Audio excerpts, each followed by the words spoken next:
Hi mga courageous! Welcome sa isa namang makabuluhan at nakakaaliw na episode. Narito ang buod ng ating usapan tungkol sa foul words at kung paano natin ito ginawang mas matalino at makabuluhan. Alam nyo ba, hindi lang basta mura ang pwedeng gamitin para mailabas ang sama ng loob. Mas marami pang paraan para maging expressive, creative, at syempre, classy tayo sa pagharap sa mga pagsubok ng buhay. Hindi kailangang magmura para mailabas ang sama ng loob. May mas matalino tayong paraan. Hindi lang yan, basta-basta advice. Totoong may mga pagkakataon na gusto nating sumabog sa galit, pero kung gagamit tayo ng wise at makulay na salita, mas lumalalim, mas tumatalas, at mas nakaaliw pa ang mensahe natin. Kaya, ready na ba kayong matutunan kung paano gawing word art ang bawat frustrasyon? Kaya kapit lang, mga courageous, dahil bawat punto ay may aral na mapupulot. Hindi lang ito tungkol sa iwas mura, kundi tungkol sa pag-level up ng ating pagkatao. Ready na? Tara na at simulan natin ang Foul Words Volume 1.0.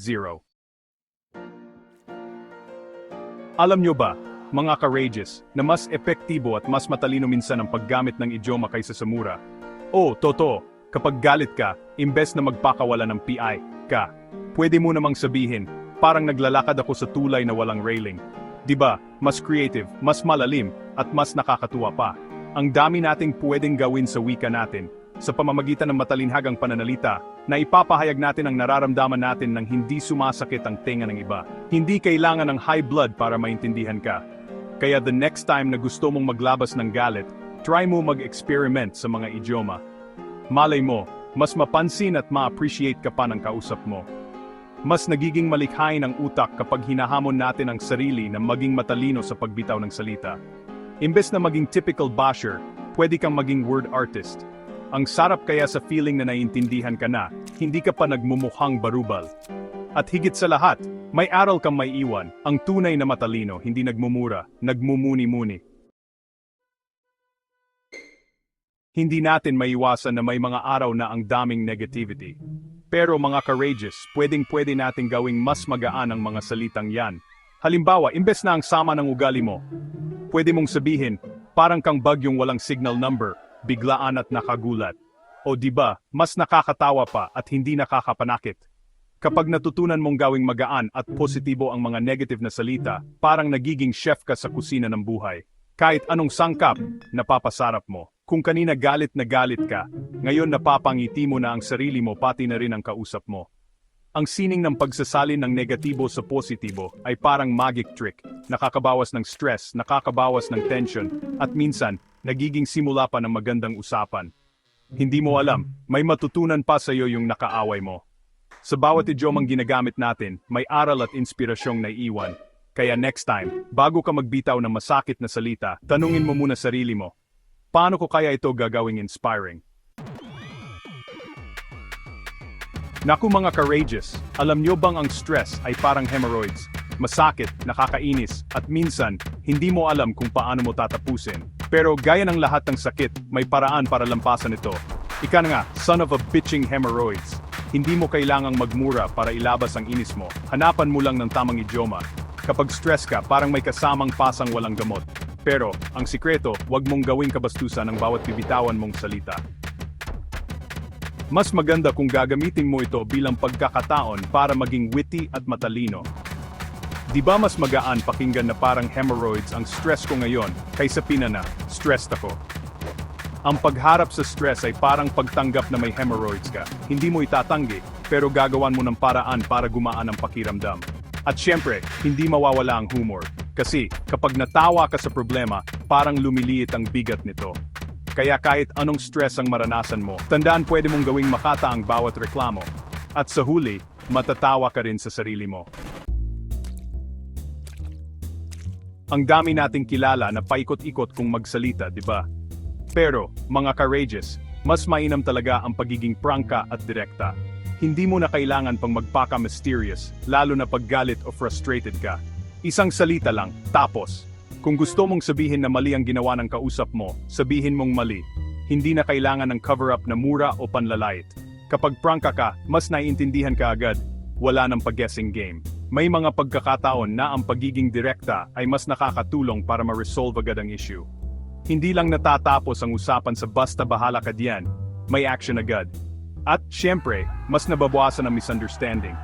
Hindi lahat ng tao marunong magbasa ng clues o hints, kaya mas maganda kung diretso ang usapan. Matuto tayong magsalita ng walang paligoy-ligoy, pero may respeto at talino. Minsan, mas madali pang magmura kaysa aminin na nagkamali ka.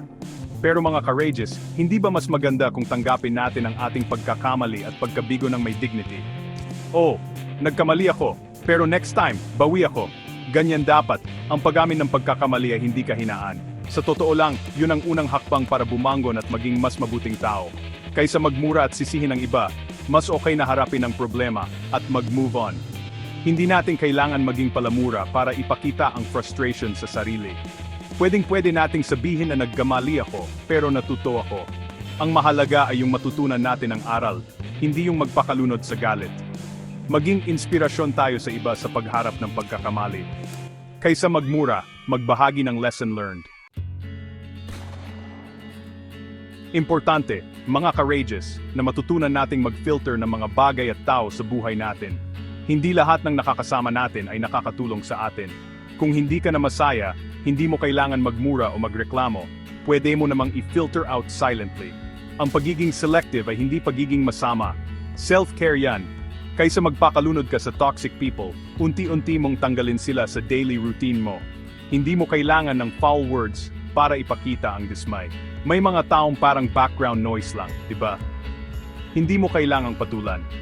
Focus ka lang sa mga bagay at taong nagbibigay ng good vibes at inspiration sa buhay mo. Sa bawat pag-filter natin ng negativity, mas nagiging maaliwalas ang mundo natin. Kaya, mga courageous, piliin nyo lagi ang mas makabuluhang company. Ang oras, mga courageous, ay parang salapi. Hindi mo basta-basta pwedeng sayangin sa mga walang kwentang bagay o tao. Kapag may nagpainit ng ulo mo, tanungin mo muna sarili mo, worth it ba ang oras at energy ko dito? Hindi lahat ng issue dapat patulan. Ang oras ay precious, kaya gamitin natin ito sa mga bagay na magpapasaya, magpapatalino, at magpapalago sa atin. Kung malapit ka na magmura dahil sa inis, isipin mo muna, may mas importante pa ba akong dapat gawin? Huwag mong hayaang kontrolin ng negativity ang schedule mo. Maglaan ng oras para sa sarili, para sa pamilya, at para sa mga taong totoong nagmamahal sa'yo. Sa bawat minuto na ini-invest mo, dapat may natutunan ka. Pagdating ng hapon, dapat fulfilled ka, hindi drained. Alam natin, hindi mawawala ang mga tao sa paligid na parang fools, yung tipong nanggugulo at nangaasar. Pero mga courageous, mas mahalaga pa rin ang self-respect. Hindi mo kailangang makipagsabayan sa kababawan. Kapag pinatulan mo ang mga fools, parang binababa mo din ang sarili mo. Kaya, practice mo na lang ang deadma at focus sa sarili. Gawin mong inspirasyon ang sarili mo, hindi yung mga taong walang ambag. Hindi madali, pero pag nasanay ka, mas magaan sa pakiramdam. Hindi mo na kailangan ng foul words o sagutan, kasi secure ka na sa sarili mo. At tandaan, ang tunay na respeto nagsisimula sa sarili. Kung mahal mo ang sarili mo, hindi mo na kailangang patulan ng negativity ng iba. May mga panahon talaga na parang iniwan ka sa ere, high and dry ka na nga. Pero mga courageous, ang pagiging mag-isa ay hindi ibig sabihin na talunan ka. Minsan, ito pa ang chance para tumibay at matuto. Kapag wala kang maasahan, matututunan mong asahan ang sarili. Dito mo rin makikita ang tunay mong lakas, at malalaman mo na hindi mo pala kailangan ng validation ng iba. Gamitin mo ang panahon ng pagiging high and dry para mag-reflect, mag-grow, at mag-explore ng bagong bagay. Malay mo, dito mo mahanap ang tunay mong passion at purpose. Hindi mo kailangang magmura o magreklamo dahil mag-isa ka. Minsan, sa katahimikan, doon ka mas lalong hihigpit at tatatag. Ang empathy, mga courageous, ay parang magic glue ng relationships. Kapag natutunan mong maglagay ng sarili mo sa sapatos ng iba, mas naintindihan mo sila. Hindi mo na kailangang magmura para magpaliwanag ng nararamdaman mo. Ang paggamit ng idioma ay mas nakakatulong sa pag-unawa ng iba. Kapag sinabi mong parang nilubog sa kumunoy ang pakiramdam ko, mas naunawaan ng kausap mo ang depth ng nararamdaman mo, kaysa murahin mo lang sila. Sa bawat conversation, practice mo ang empathy. Hindi lahat ng tao pareho ng experience mo, kaya mag-adjust ka rin sa paraan ng pakikipag-usap. Kapag marunong kang mag-empathize, mas nagiging bukas ang puso mo sa ibang tao, at mas nagiging totoo ang connection ninyo. Hindi lahat ng mabigat na usapan ay kailangang seryoso, mga courageous. Minsan, ang kailangan lang natin ay konting humor at sarcasm para gumaan ang loob. Kahit sa gitna ng init ng ulo, pwede mo pa rin gawing nakakatawa ang sitwasyon. Ang humor ay parang pampalambot ng matigas na tinapay ng buhay. Kapag marunong kang magpatawa, mas mabilis mawala ang tension, at minsan, nagkakaayos pa kayo ng kaaway mo. Gamitin mo rin ang sarcasm sa witty na paraan, hindi yung nakakasakit. Halimbawa, ay, salamat sa tulong, kahit wala ka namang ginawa. O diba, may laman pero hindi bastos. Mas masarap mabuhay kapag marunong kang tumawa sa problema. Kaya practice mo ang humor para sa sarili mo at sa mga taong nakapaligid sa iyo. Sa dami ng distractions sa mundo, mga courageous, dapat matuto tayong mag-focus sa mahalagang bagay. Huwag kang magpakalunod sa problema o sa mga walang kwentang usapan. Piliin mo ang battles mo. Minsan, nakapagod magpaliwanag, magalit o magmura. Pero kung tutuusin, mas productive tayo kapag binibigyan natin ng atensyon ang mga goals natin kaysa sa negativity. Alalahanin mo, ang buhay ay parang concert. Dapat ikaw ang bida sa stage mo. Huwag mong hayaang i-steal ng iba ang spotlight mo. Focus ka lang sa kung ano ang nagpapasaya at nagpapalakas sa iyo. At sa huli, makikita mo na mas magaan, mas meaningful, at mas rewarding ang buhay kapag natutunan mong i-prioritize ang mga totoong mahalaga. Kaya next time na gusto mong maglabas ng sama ng loob, subukan mong gawing mas matalino at makabuluhan ang iyong mga salita. Hindi mo kailangang magmura para marinig at maintindihan. Pwede kang maging creative, witty, at inspirasyon pa sa iba. Ang bawat aral mula sa Foul Words Volume 1.0 ay paalala na may mas makulay na paraan para harapin ang galit, stress, at frustration.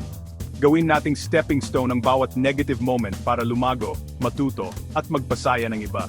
Salamat sa panood ng Foul Words Volume version 1.0 hanggang sa susunod na aral. Stay smart, stay kind, at syempre, stay rageous.